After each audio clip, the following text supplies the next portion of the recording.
একদম। ডাইমেনশনস এবং আছে। নরওয়েতে 43 বছরে কোনো ভারতীয় প্রধানমন্ত্রী প্রথম দ্বিপাক্ষিক নরওয়ের সফরে বৈঠকে অংশ নিয়েছে। কিরকম, কি কি সেখানে টার্গেট ছিল?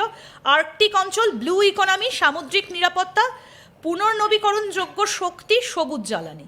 দেখুন এখানে একটা মানে এই কথা, যে জল সম্পদের কথা আপনি বলছেন, এই যে ব্লু ইকোনমি। দেখুন এখানে আমি একটা কথা বলি, এই যে আমি খুব ছোট একটা এক্সাম্পল দিচ্ছি। আমি কোনো এক সময় আমি দিল্লির এক দপ্তরে কাজের সুযোগে ছিলাম। তো সেখানে একজন দেখেছিলাম, একজন খুব বিরাট মাপের মন্ত্রী, বিরাট, আমি কেন বলছি এক্সাম্পলটা একটু বুঝবেন নরওয়ের ক্ষেত্রে। বিরাট মাপের মন্ত্রী, সে চটজলদি অফিসে ঢুকছেন, তিনি একজন ভদ্রমহিলা, খুব জোরে হাঁটতেন, ঢুকছেন, আমরা তার সাথেই আছি, উনি ওনার চেম্বারে গেলেন, গিয়ে বললেন ইয়ে প্রকাশ কো বুলাইয়ে।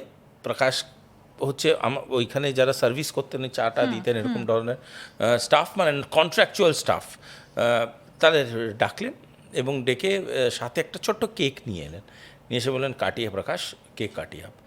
সবাইকে ডাকলেন, মানে joint secretary, foreign secretary, every director, additional director, কাটা হলো কেকটা, কেন প্রকাশের জন্মদিন।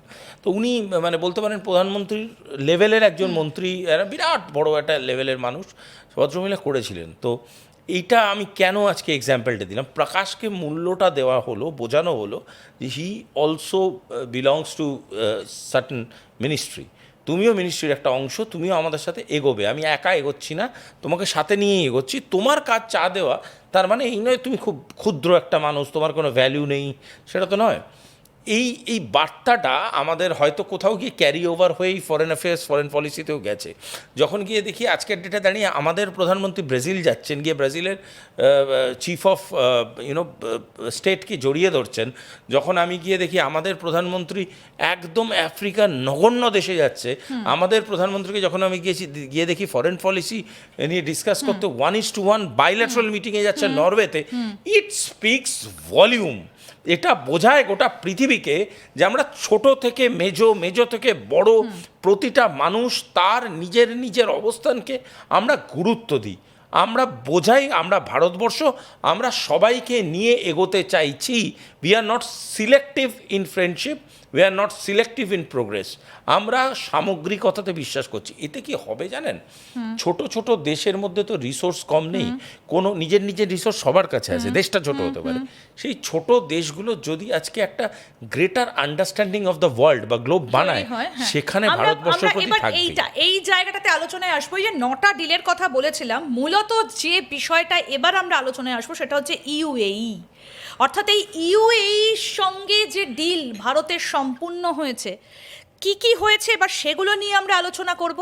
এই যে 9টা শর্ত, অর্থাৎ একদিকে তেল, অন্যদিকে ভারতের প্রযুক্তি, ব্লু ইকোনমি, এই যে তথ্যগুলো এবার সামনে আসছে, একদিকে যখন ডোনাল্ড ট্রাম্প তিনি ইরানকে সামনে রেখে এইভাবে যুদ্ধ চালিয়ে যাচ্ছেন, এদিকে ভারত গত 72 ঘন্টায় 9টা ডিল কমপ্লিট করে ফেললো।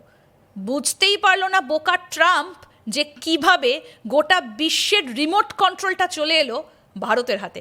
আসুন এবার সেদিকে আলোচনা নিয়ে যাই। ইউএইর সঙ্গে 3টে বড় কৌশলগত চুক্তি ইতিমধ্যেই সেরে ফেলেছেন। কি সেই চুক্তি, আমরা আসবো আলোচনায়। আমাদের সঙ্গে রয়েছেন আন্তর্জাতিক সম্পর্ক বিশেষজ্ঞ শুভাশিস ব্যানার্জি। শুভাশিস, এবার এই জায়গাটাতে আসবো। এই যে আগামী 50 বছরে ভারতবর্ষের ভবিষ্যৎ একেবারে সিকিওর হয়ে গেল, কিভাবে হলো এই চুক্তি, মূলত টার্গেটটা কি?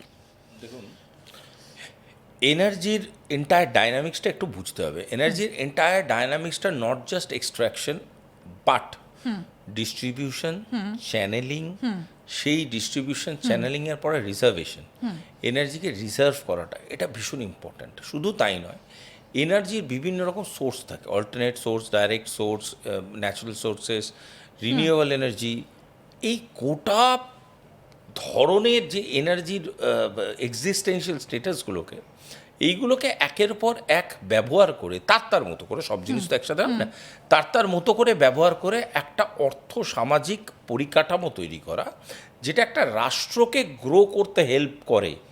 এই পরিকাঠামো তৈরি করার জন্যে ক্ষুদ্র ক্ষুদ্র জায়গায় ডিপেন্ডেন্সি, ওয়ান সাইডনেস, অ্যান্ড সব থেকে জরুরি কথা যে আমরা যেন মাল্টি ডাইমেনশনাল প্রেজেন্স থাকে আমাদের এনার্জি সেক্টরে, এটা যদি না হয় তাহলে আমাদের পক্ষে সত্যিকারের বেড়ে ওঠাটা খুব কষ্টকর। আমরা ধরুন আমি খুব সহজ ভাষায় একটা জিনিস বোঝাচ্ছি, আপনার সংসার চালাতে রেশন লাগে, চাল ডাল নুন তেল লাগে।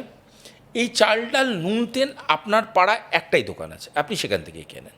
এবার ধরুন সেই দোকানটা কোনো কারণে একদিন বন্ধ আছে, তার বাড়িতে কোনো দুর্ঘটনা ঘটছে, মারা গেছে, বন্ধ আছে। এইবার আপনি চাল ডাল নুন তেল না কিনে না খেয়ে আপনাকে হয়তো 2 কিলোমিটার দূরে গিয়ে একটা চাল ডাল নুন তেলের ব্যবস্থা করতে হবে। এই জন্যে যদি আপনি মাল্টিপল দোকানের সাথে সম্পর্ক রাখেন, তাহলে কী হবে, আপনার যেখান থেকে সুবিধা, কারণ পয়সা দিয়ে খাবেন আপনি সব দোকান থেকে, যেটা সুবিধা সেই অল্টারনেট সোর্সগুলোকে তখন আপনি ইউটিলাইজ করতে পারবেন। অর্থাৎ আমি বলতে চাইছি যে এনার্জির ক্ষেত্রেও এই ইকুয়েশনটা খুব একটা আলাদা কিছু না, ইটস অল দ্য সেম। আমাকে মাল্টি ডাইমেনশনাল এক্সিস্টেন্স নিয়ে ভাবতে হবে, সবার সাথে সম্পর্ক রাখতে হবে।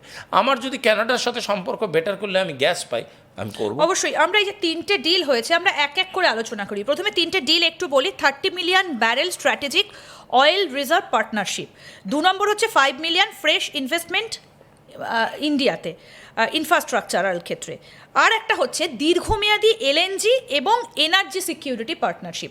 আমি এক এক করে আলোচনায় আসি। প্রথমে হচ্ছে যে 30 million barrel strategic oil reserve partnership, এটা ভারতকে কতটা সাপোর্ট দেবে? এই যে এই ক্রাইসিসের সময় এনার্জি রিজার্ভ সাপোর্ট দেয়।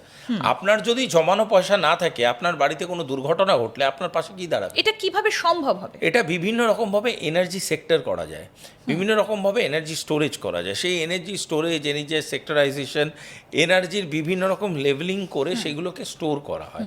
এবং যেটা খুব দুঃখের সাথে আমি বলতে আজকে খুব মানে খারাপ লাগছে, সেটা হচ্ছে এই এনার্জি রিজার্ভসগুলোর উপর আমেরিকা আক্রমণ করার সময় একবারও ভেবে দেখেনি যে এটা কত দেশের ক্ষতি করে চললো। মানে দুটো জমিদারের মধ্যে ঝামেলা, পাড়ার পুকুরের মধ্যে বিষ মিশিয়ে দিল, পাড়ার নিরীহ গ্রামবাসীরা তো মারা যাবে, কারণ সবাই তো এই পুকুরের জল খায়।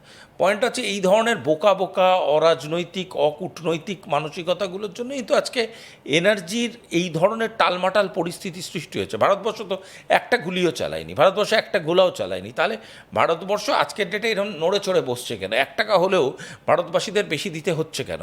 দিতে হচ্ছে তার কারণ ইরান জ্বলছে, দিতে হচ্ছে তার কারণ ইরানের হরমুজ প্রণালী নিয়ে যেই গোয়ার্তুমি আমেরিকার সাথে চলছে সেটা বিশ্বকে ক্ষতি করছে। এটা কি ইরানকেও একটা বার্তা দিয়ে দেবে? অফকোর্স ইরানকে বার্তা দিই, অফকোর্স ইরানকে বার্তা দিই। আমি পরের লাইনটা এটা বলতে যাচ্ছিলাম, সেটা হচ্ছে সফট বার্তা।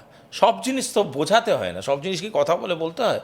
কিছু জিনিস বোঝাতে না হয়। একটা এসএসবি সহসা সীমা বলে একটা দারুণ লাইন আছে, হঠাৎ মনে এসে গেল লাইনটা হচ্ছে औजार बाद में निकालो आँख पहले निकालो। আচ্ছা, औजार बाद में निकालो, औजार মানে গান হোয়াট এভার অ্যামিউনিশনস ইউ হ্যাভ, औजार बाद में निकालो आँख पहले निकालो। চোখ দিয়ে প্রথমে বুঝিয়ে দাও যে you are not okay with the scenario. তো সেম সফট বার্তা